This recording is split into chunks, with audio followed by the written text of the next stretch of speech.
Končuje se leto, ki nam bo ostalo v spominu kot eno najtežjih v času, odkar imamo svojo lastno državo. Svetovna gospodarska kriza nam ni prizanašala.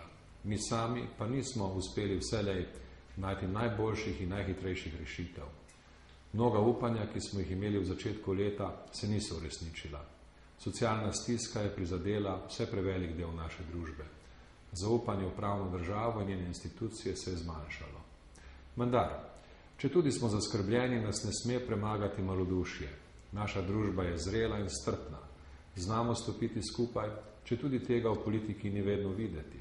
Izkazali smo solidarnost in sposobnost priskočiti na pomoč soljudem v stiski. Povezujejo nas vrednote, v katere resnično verjamemo.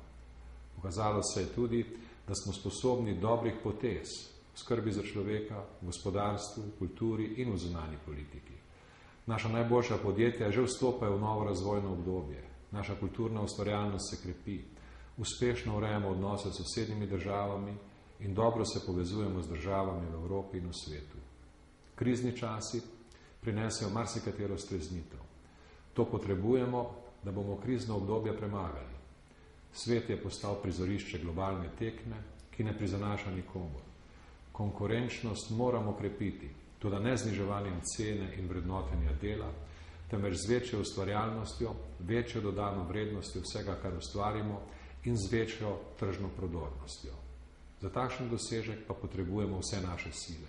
Okrepiti moramo družbeni dialog, poiskati skupne cilje, razviti medgeneracijsko sodelovanje ter narediti naše politične razprave bolj kulturne in bolj obrnjene v prihodnost. Vse to bodo naši izzivi prihodnega leta. Sposobni smo jim dati prave odgovore in določiti pot naprej. Ob vstopu v novo leto najprej zaželim veliko zdravja, uspehov, zadovoljstva in dobre volje, pa tudi osebne sreče vsem državljankam in državljanom Slovenije, našim rojakom po svetu in vsem, ki živijo v Sloveniji. Moje dobre želje so nocoj posebej namenjene vsem tistim, ki bodo noč preživeli na svojih delovnih mestih in še posebej vsem na mirovnih misijah v tujini.